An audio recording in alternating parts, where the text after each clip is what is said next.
ஒரு ஒரு குருவானவர் கண்டிக்கிறார் தண்டிக்கிறார் என்றால் எங்களுடைய நலன் கருதித்தான் என்பது பலருக்கு புரியவில்லை. நேற்றைய தினம் ஒரு செய்தி நான் வலைவழித்தளத்தில் டிக்டாக்ல பார்த்தேன். எங்கள் உறவான ஒரு இலங்கை மகன், பலருக்கும் விருப்பத்துக்குரிய ஒரு மகன், பெயர் சொல்ல விரும்பவில்லை, அவர் போதிவிட்ட ஒரு நேரலையிலே அவர் போட்டிருந்தார், தாயிடம் 1000 ரூபாய் கேட்டிருக்கிறான் மகன், நண்பர்கள் வாங்கி வந்தால் தான் வரலாம் என்று சொல்லியிருக்கிறார்கள்.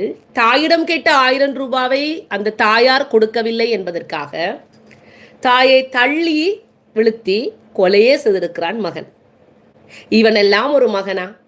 அந்த குழந்தையை வளர்ப்பதற்கு, அவன் குழந்தையாக இருந்த பொழுது அந்த தாய் இவ்வளவு கண்ணும் கருத்துமாக அந்த மகனை பார்த்திருப்பான். ஒரு 1000 ரூபாய்க்காக தன்னுடைய தாயின் உயிரை எடுத்து கொண்டவன் மகனா? அவன் இந்த உலகத்திலே பிறந்திருக்கவே கூடாது என்று சொல்லி அந்த தம்பி பதிவு செய்திருந்தார். அந்த தம்பியினுடைய சேனலை நான் தொடர்ந்து பார்த்து வருகிறேன். மிகவும் நேசிப்பேன். நல்ல விடயங்களை, கஷ்டப்படுகிற மக்களை தேடி